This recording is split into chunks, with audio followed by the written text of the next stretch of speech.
Guy, we are meeting a very young man who has been now doing in business, and perhaps we are likely to have him and interview him of some questions of how the conditions of Kenya and it takes place. First, we will ask to start by telling us your name so that people from Multimedia can know about you. I'm Derek Onyango. Yes, Derek Onyango. Which kind of soko najua, but mimi ni kijana, lakini watu wengi wanasemanga vijana hawezi toa kazi kama hizo, wanasema ni za wamama. Hizi kazi ndizo zimenisomesha. Mimi ni mwanafunzi, but nimekuwa nikifanya hii mambo na soko. Nauza nyanya, vitunguu, cabbages, mandizi zote.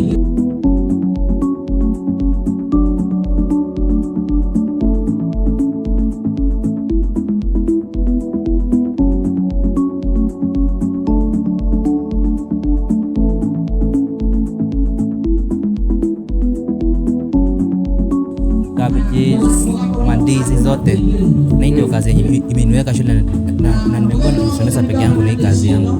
Okay, so Mr. Derek, I will also again ask you, what led you to start this kind of business? You know, people take this kind of business as women's choice. So what made you to lured you into this kind of such business?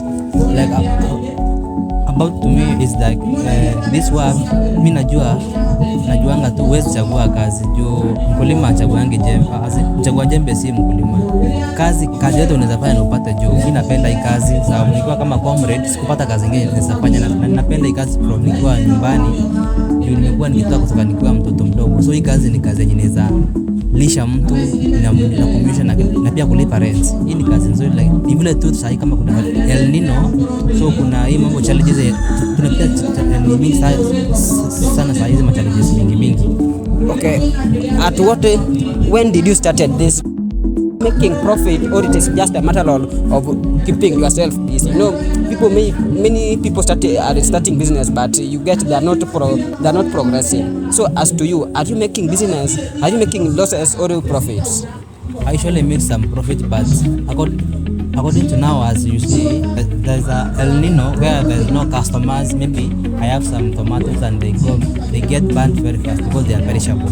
You can see that sometimes there are no customers, and my bananas and whatever they go burned, and like sometimes I get lost, but on the other side, but I get some profit also.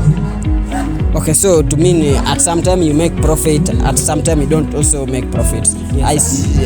Again, as you know, sometimes like tomatoes, you know, there is this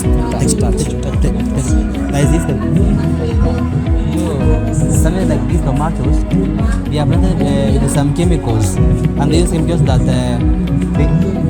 you can't keep them for long if they have not got banned because of the chemicals that the agricultural part is doing as now in Kenya. So to mean you as people that are doing business, you are now crying to people who are doing business that many of your tomatoes are not doing well. This because maybe the farmers are using some chemicals to fasten the maturity of their crops. Yes. Again, I'm seeing like now we are there more than 2 minutes and I haven't seen the customers are coming. What is it that is going on? Are you expressing the customers' diagnosis or?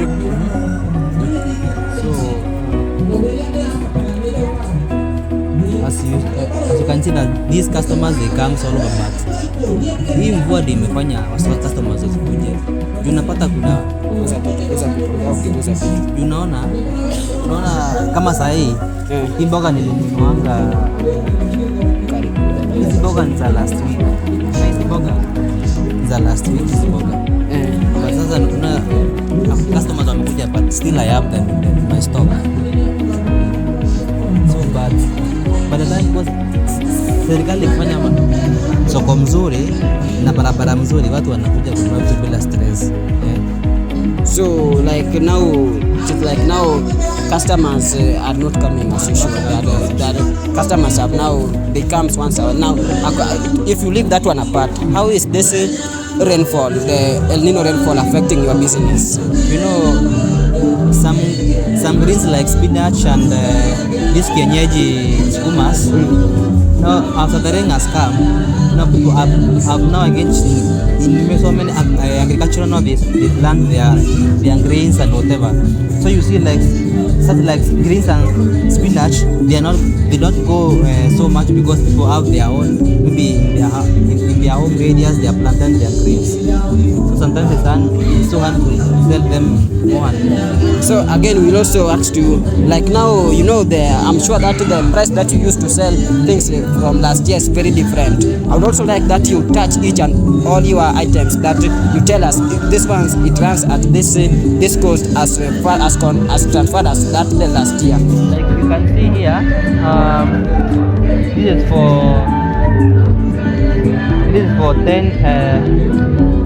Hizi za 10, hizi pia ni za 10 moja moja, hizi pia moja moja ni 10. As you can see, economy saa iko juu, kila kitu kimepanda bei yake. Now I'm seeing you have already tied your Irish potato. You are very funny, Mr. Dixon. Unajua economy wewe wenyewe.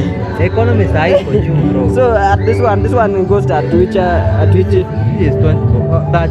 This is 30. This the little it is. Yes, it's 30. Now how is onion? Onion is 1 is 10. Oh, 1 is 10 bob. Yes. Also you have several parts on this side. Can you take me through the avocado parts so that as you can see from far, that is that purple. So like this is that bob. Oh, this one is 30 bob. This is 30 bob 1. Yes. Hey, Mr. Dixon, you are very expensive, and apart from that, I'm also seeing you are the other side I'm seeing now the kales, you have spinach.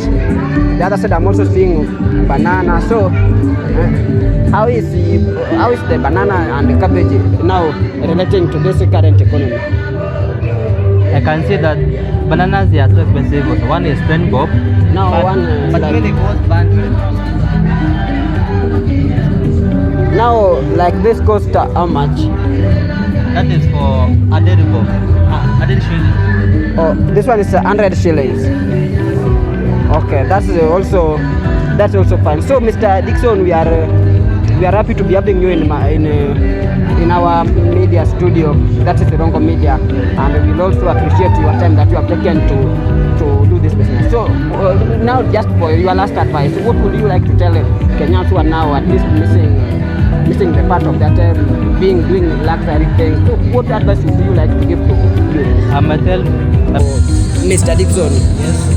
Mr. Derek, I will now like, what kind of advice would you like to give Kenyans, the youth that now are not at work and are claiming that there is no work right now?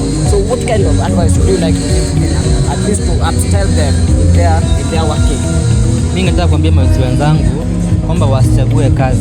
Kazi ni kazi bora kama unajua unafanya nini. Mimi nikianzia hii kazi watu walinicheka sana. Kwanza mavijana eti wanaanza kuleta mama, nimepewa majina zote basi. Kwa mimi ndio na benefit kivyangu. So mimi nikiambia youth, itu msiangalie watu wenye watazama juu yenu, ama msiangalie ambapo sijui atueni mwanaume. Maneno mingi tuache, kama una ni na kazi ni kazi. So tujitume, fanya kazi yote yenye inaingiza pesa pande. Wewe fanya kazi tu, usichague kazi juu saa hii wenye economy iko bila kazi. Ndio tunaona kuna a lot of crimes, mayusi wanaiba. Unaona kuna wizi mingi mayusi yaani kazi hawapendi, kazi ni wavivu. So mimi nikwambia wasio wavivu, wafanye kazi yenu, waache ujinga. So thank you Mr. Dixon for your time and for the advice that you have shared through the social media that can upgrade the youth. Thank you. Hi, David Onyango, journalist. That one, Mr. Dixon was in Rongo Media. That was telling us how he has passed through several difficulties in right now. And we are also appreciating him for that advice and the difficulties pursued. Just stay tuned. Reporting from Rongo Media, David Onyango, journalist.